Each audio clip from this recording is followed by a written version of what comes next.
I didn't say it was holy. You just said it was found out through peer review that took care of any lying or any deception in science. That's what you said. Yeah, in other words, checking other people's math to verify that it is correct, seeking out and exposing any flaws. Not remotely similar to the word holy by anyone's definition.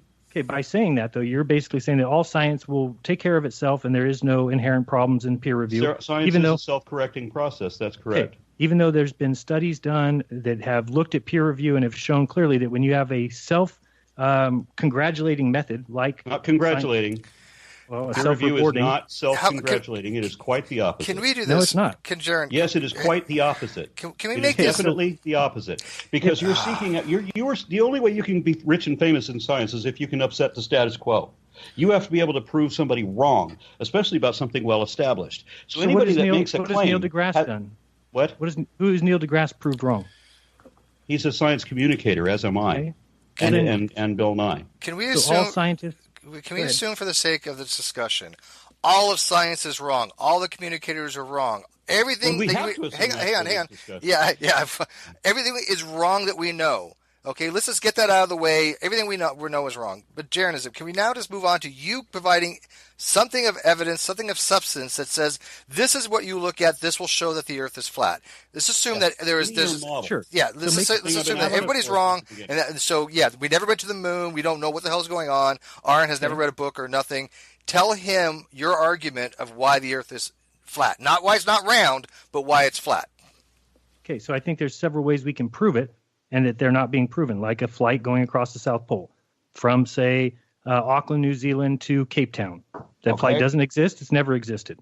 That clearly the South is much wider than the globe calls for. That's why there's no underground. So are you saying then that, and this came up in the last conversation because I do know people that have been to Antarctica and they do this. Now, that because of the hole in the ozone, there are dangers to be considered when flying over the South Pole. But they can do it. They have done it. But easier than that would be circumnavigating Antarctica. So we can fly to Antarctica. And I know somebody who's going to Antarctica in just a couple of months. No, I'm sorry. They're going in the winter. But they're going to in the winter on this hemisphere. But they're going to Antarctica, and they could circumnavigate the entire continent. And would that not verify it? If you were on the plane with them, would that verify it? Do you know how long that takes? Yeah. Because and this is where I keep asking you for a model that you don't provide. Do you have a map? Are you using the standard United Nations projection? Sure, for the most part. Yeah, I don't think that for the most part. Where is there any difference? The continents are probably not in those exact locations. How are they different? South America is probably a little bit closer or underneath North America than where they show it. What shows that probability? Because flights that go from Sydney to South America seem to be shorter than what the globe would call for, and there's no flights that go between South America directly to Africa. Flights from Sydney to where? Sydney to South America, like Santiago. From so you can go Sydney to Santiago. It's in 11 and a half hours, and that flight is said to be 6,000 miles. If that's true, with a 250 mile per hour jet stream going behind or going with them, then that means that the plane is going about 450 miles per hour or 400 miles per hour, which is ridiculous. No plane goes that slow. Not a jumbo jet, so they generally cruise about between 550 and 600. Right. So if they're going 600, if we take the general speed, how long would it take? Now, if you're using your projection, I'm sure you've seen Cool Hard Logic's video on this, right? You have to have seen it, right? Yep. Who hasn't seen it? Everybody's got to see it. When you go to fly, when anybody has ever flown from Johannesburg to Sydney, why has no one ever gone over the Himalayas? What? Why do they always see ocean beneath them? And why is it that they're able to do that in such a short period of time? Are we talking Sydney to Santiago? No, I was talking about Sydney to Johannesburg. Oh, I'd have to look at the map. I don't know what you're talking about. The Himalayas. Is that where they would fly over on a flat Earth map? On a flat Earth map, yes, you would have to go over the Himalayas. So you're talking going Sydney to Johannesburg. No, I don't show that going anywhere near. No, it would be over water. I don't on see a flat Earth map. Yeah, the map I'm looking at right now. On a North Polar projection, where the North Pole is in the center of the disk. Yes. They would definitely, from Johannesburg to Sydney, they would have to go over the Himalayas. I'll have to take a look. I'm looking at a straight line from there, and it doesn't. I don't see it going over that. But but you asked for why I think it's wider in the south, right? How long would it take to cover that expanse? What expanse? 600 miles an hour. You're talking about 6,000 miles? No, I said from Sydney to Johannesburg. On a flat Earth projection, how far is that? I don't know. I'd have to look it up. 8,000. Okay. I don't know. 7,000 miles.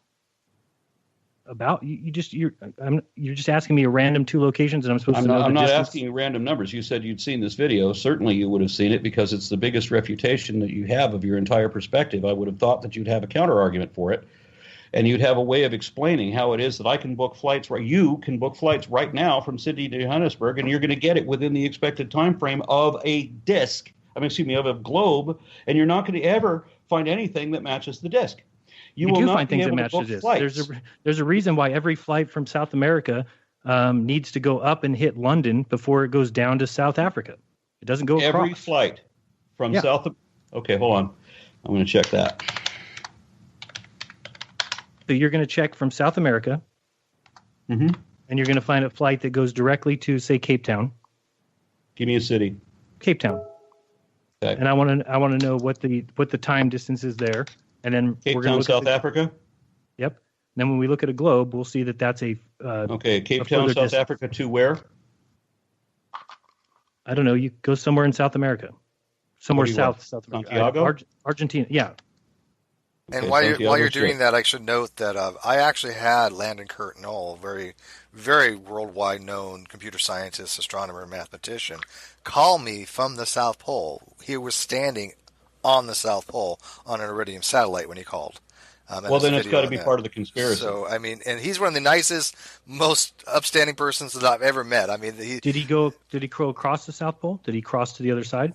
If you're on the South Pole, then yes. How he got one foot is on one side, the other foot's on another side. Yeah, how he got there. He turned around. Well, hang on. How he got there, there's actually, he tweeted out the map, and you can actually see, it's called Traveling Astronomer, I believe, on his Twitter. And you can see where he went down there. And he literally was at the South Pole. Now, he has actually no reason to lie about that. Nobody stopped him. Nobody has, no. What do you mean nobody stopped him? So now we're supposed to believe that people can go down there just alone? He went down there by himself? Did I say that? I don't think that's what I said, though. Okay, you started to say that nobody stopped him. Who's going to stop him? The military. Looking on Travelocity, I've got Cape Town to Johannesburg. I go to Cape Town to Tambo, and then... You had to go north. Look at where Tambo is. And then then it goes south. Let's see. Also, if you look at underground sea cables, there's not one that goes from Australia or New Zealand to South America. That's because if they ran those cables, they'd end up 2,000 or 3,000 miles short. So they don't exist. So from Johannesburg to Sao Paulo. Find a cruise that goes from New Zealand or Australia to South America. It doesn't exist. Cape Town to Johannesburg, which is in the south. So it's exactly opposite of what you just said. You said they have to go to London, but instead it goes from Cape Town to Johannesburg. Johannesburg is the international airport, and then you go from Johannesburg to Sao Paulo straight across, and you said that was impossible. And I didn't say it was impossible. It's further than it. So you said every airline had to land in London. No, I didn't say every. I said they all go up from north. South America to Africa, they always have to go to London. You know what? The very first one comes up on Travelocity. It doesn't. It goes Johannesburg straight to Sao Paulo. So you're wrong. Can we get an admission that you're wrong? No, because I wanted to know what is that distance. You're not going to admit that you're wrong. We can see it. We can all look it up. Everybody here can look up Johannesburg to Sao Paulo is a direct flight. They don't go to London. In order for me to be wrong. And you're not going to admit you're wrong. No, because in order for me to be wrong, that flight needs to be a distance that is too far. Right. So the fact that you're going to tell me that I'm wrong, even though you can verify it yourself, which makes you a liar at this point, and we are done. You can call it that if you want. I'm saying that if there's two locations that you want to say are impossible on a flat Earth map, then bring those locations up. I did twice. Okay, what are those locations that are impossible on a flat Earth map? The one you brought up and the one I brought up. And I was telling you that a Santiago, Chile to Sydney is a flight that takes 11 and a half hours, and that means that the plane is going 400 miles per hour. So Santiago, Chile to Sydney. Yes. Okay. Okay, so that flight I'm going to run that one. Okay, it's either going 400 miles per hour with a 250 mile per hour wind going with it, which gets it there 6,000 miles in 11 and a half hours, And it has to stop where? It doesn't stop anywhere. It goes straight. So what I'm saying direct is, flight. Yes, that's the flight that everyone says is a flat Earth killer. But if you just take the 650 and you add the 250 miles per hour, and now that plane is going, what would that be? 900 miles per hour. Well, now all of a sudden, we don't have to worry about whether there's a headwind or a tailwind. It doesn't matter because it gives the estimate for the flight regardless which direction the wind's going. Correct. That's why that one flight takes 4 hours longer than the other. Are you saying that one has to go to London? Is that the one you were saying had to go to London? Nope. I'm just saying either the plane is going 400 miles per hour on the trip from Sydney to Santiago. So you're going to pretend that argument never happened? You never said that you couldn't do a direct flight from then? You did say there was no direct flight, and I think you found. Yeah. I think one or two. I think we're done. Jeranism is part of the big hoax. It's just a game. There's no substance here. He has no model. All he can say is he doesn't know, therefore he knows. We're done. Yeah. I know there are some people that want to ask some questions. I'm having to, and I'm sorry, Jeranism. I get along with you, but yeah. So you know where I stand, right? But obviously you've been trained in this. I've been brainwashed. I'm part of the satanic Illuminati. You're under the control of the reptiles. Yes, there we go again. Yeah, it's fine. I'm fine to say that Satan is whispering in my ear that the Earth is round. I don't care. As long as I know that we're looking at evidence. If I look at the evidence that with the shape of the Earth, I see nothing that is flat, and I see everything that points to it's round. All I would like to have a discussion. You exist in space. Let me finish. We're floating around in outer space right now. Let me finish, please. You can see 25 trillion miles away. These are all things that you just have. Let me finish, accepted. please. I really want to have flat earthers come on and give us evidence that supports their position, not the rhetoric and not the uncertainty, because anybody can do that. I mean, anybody can have that as quote-unquote argument. It's not an argument. So how would you expect it to start? How would you expect the conversation? I would expect you to start by giving me a model that I've asked you for. A model would be nice, yeah. What do you mean a model? Well, you know my model. No. I don't. We know your description. You have a description of the shape of the Earth. You don't have a model. What am I supposed to explain to me what a model would look like? You couldn't describe what the planets were. You couldn't describe how gravity works in your model because it's not the same way that gravity works in anything else. You couldn't explain how the moon stays in the sky. You couldn't explain how we get the impression of the sun getting down to I did how explain the all sun that appears stuff. to move through the sky at all. You gave no explanation for anything. You said you have no explanation for nothing. Right. You have absolutely butt kiss, except you that didn't you know accept any that of it. everybody's wrong. You don't accept what I'm telling you. That's on you. What option do I have? There's no evidence that you're presenting for him to accept. What the hell you're talking about? I agree with you, absolutely. You don't know what you're talking about. You don't know what the answers are. I agree. Okay. So I think that's the point, Jaron. Hang on. What Aron's saying is, if you present to him some evidence he can evaluate, then that's one thing. But all you're doing is saying, I'm not an expert in this. I know nothing about the top. Evidence, and he refuses to accept it. Hang on. No, well, actually, no. He actually looked into it and he said he found your evidence was wrong. Any reasonable person could accept. Yeah. See, I told you about, I just said look at a hallway, and you said that never would the light disappear from your eye as far as it went down. Right, so that just proves your point. So what did you give me that I could accept, or that any reasonable person could accept? As I'm telling people to go do their own research, and you watch. You're telling people to go do their own research, in which case they will invariably see that I am correct and full of shit. So what did you tell me that I could accept, or that any reasonable person could accept, as evidence of your position? You guys don't have to worry, because flat Earth will go away if it's in your case of what you're saying is true. But you watch, it will continue to grow, and the reason why is because people will wake up to the fact that they've been lied to. There's no fact to wake up to, and you haven't demonstrated any fact either. Of course, because you've already bought into it. Your whole life is built around the idea that you bought into anything. You literally did not provide a fact. You said there was a fact that the conspiracy had to hide, but you never said what the fact is.